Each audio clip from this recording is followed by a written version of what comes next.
En ce temps-là, Jésus et ses disciples revinrent à Jérusalem, et comme Jésus allait et venait dans le temple, les grands prêtres, les scribes et les anciens vinrent le trouver, et le demandaient, « Par quelle autorité fais-tu cela? Ou alors, qui t'a donné cette autorité pour le faire ?» Jésus leur dit, « Je vais vous poser une seule question, répondez-moi.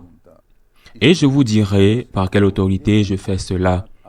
Le baptême de Jean venait-il du ciel ou des hommes? Répondez-moi. » Il se faisait entre eux ce raisonnement.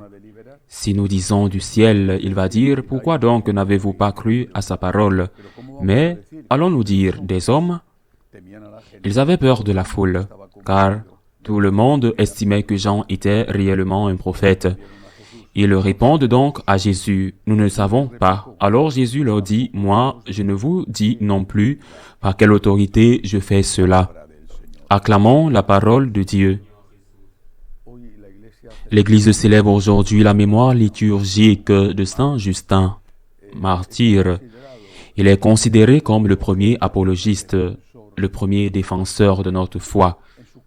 Dans son cas, surtout, comme les païens qui non seulement persécutaient les chrétiens, interféraient avec les prêtres et le martyr, mais aussi brûlaient avec eux en leur offrant beaucoup de friandises.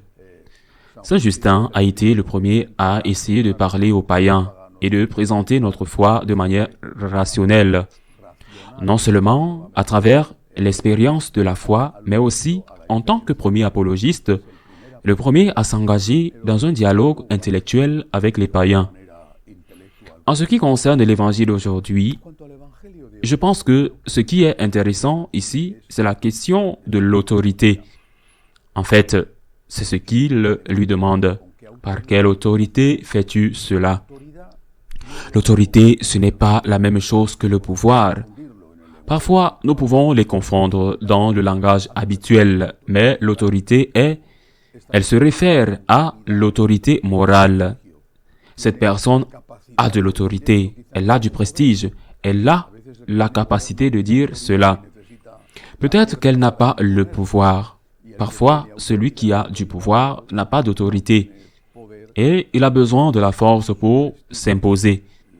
Et celui qui a de l'autorité morale, n'a pas de pouvoir et c'est seulement son prestige, l'importance de sa figure, de sa personne, qui fait que ses enseignements sont suivis, non pas parce qu'il doit forcer quelqu'un à le suivre, mais parce qu'il devient lui-même son meilleur argument. Quelle était l'autorité de Jésus? Il le savait, son autorité est l'autorité de Dieu. Il est Dieu fait homme.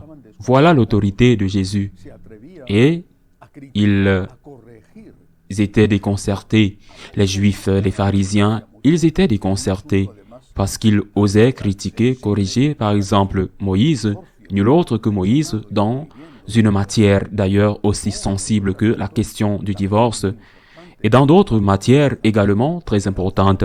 La vengeance était stipulée dans la religion juive, œil pour œil, dent pour dent.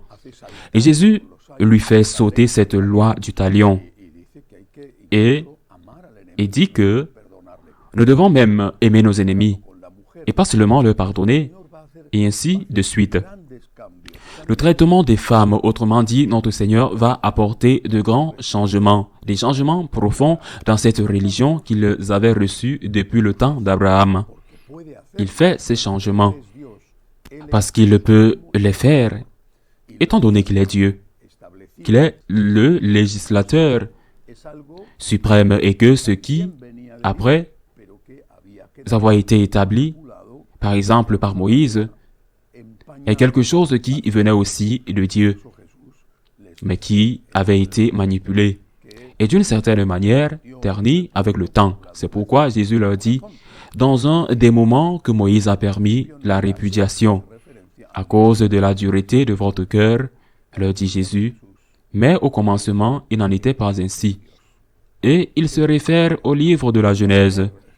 L'autorité de Jésus, c'est qu'il est Dieu. Il a autorité. Il n'avait pas de pouvoir. Il n'avait pas les légions romaines à son service ou les soldats du temple à son service. Il avait l'autorité qu'il est Dieu. Et le fait même qu'il ose corriger nul autre que Moïse, qui était le plus grand législateur du peuple juif, cela signifie qu'il est conscient qu'il est le plus grand législateur du monde.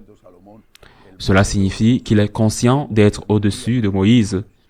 Il dit aussi, « Voici quelqu'un qui est plus que Salomon. » Il va même jusqu'à dire, à un moment, Salomon était le modèle suprême de sagesse pour les Juifs. Voici quelqu'un qui est plus grand que Salomon. Voici quelqu'un qui est plus grand que Moïse. Et lorsque, lors de la transfiguration, il veut témoigner devant les 3 disciples choisis, Pierre, Jacques et Jean, de sa divinité, Moïse apparaît et Élie apparaît en l'adorant. Le Christ est Dieu, c'est son autorité. Le Christ est Dieu, les paroles du Christ sont les paroles de Dieu. Ce que nous ne devons jamais, quoi qu'il arrive, cesser de croire à cela, d'avoir cela présent en permanence dans notre vie, ce sont les paroles de Dieu. Mais appliquons-le à des cas concrets, à des choses qui sont en débat aujourd'hui. La question du divorce, je viens de la citer. C'est Jésus qui dit, celui qui répudie sa femme et en épouse une autre commet un adultère envers la première. Ce sont les paroles de Dieu. Ce n'est pas la parole d'un homme soumis à sa culture.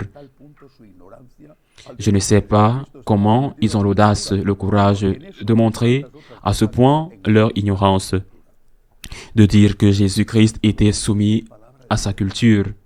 Alors, quand cela, et entend d'autres choses, il est allé à l'encontre de leur culture. Mais, en tout cas, c'est la parole de Dieu, quel que soit le nombre de prêtres que vous cherchez, d'évêques ou d'autres, qui vous disent que vous pouvez recevoir la communion en cohabitant et en ayant des relations conjugales avec une personne mariée civilement ou simplement en cohabitant.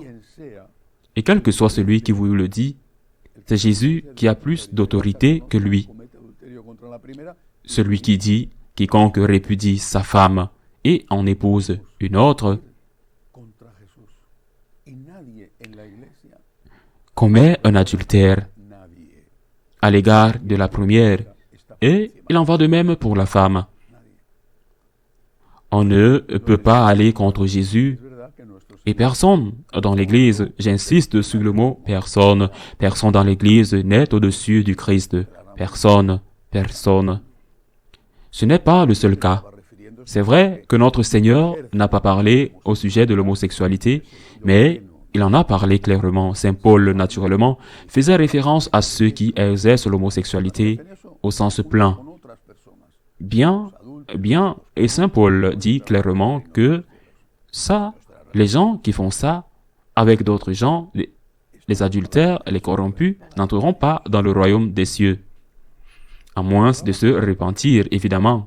Ce n'est pas la parole de Jésus, mais c'est la parole de Dieu. Soit on efface Saint Paul, on jette ses lettres, soit on doit suivre et écouter Saint Paul et garder à l'esprit qu'à travers lui, c'est un enseignement inspiré par l'Esprit Saint qui nous est parvenu. Et ainsi de suite. L'autorité du Christ, l'autorité du Seigneur et de sa parole, l'autorité de ce qui se trouve dans le Nouveau Testament et peut être contestée par personne. Ne peut être contesté par personne. Personne n'est au-dessus de Dieu. Dans l'Église catholique, personne. Vous pouvez chercher 1 million de prêtres. Il n'y en a pas qui vous diront ce que vous voulez entendre. Mais au plus profond de votre conscience, vous savez bien, très bien, que vous faites le mal. Vous pouvez écouter des autorités très importantes qui vous diront ce qu'il est bon d'entendre, mais il y aura toujours une voix à l'intérieur de vous qui vous dira que ce que vous faites est mal. Le Christ est Dieu, écoutons sa parole, obéissons à sa parole, et si nous n'y arrivons pas, reconnaissons que nous sommes pécheurs et demandons humblement pardon et relevons-nous chaque fois que nous tombons, car le Seigneur est riche en miséricorde. Saint Justin, dont nous célébrons aujourd'hui la mémoire, a donné sa vie pour défendre le Christ et son message. Aujourd'hui, nous devons peut-être donner notre vie d'une autre manière, parfois même avec du sang, mais généralement d'une autre manière, pour la même raison, pour défendre le Christ et son message, pour l'amour du Christ, pour obéir au Christ. Ainsi soit-il.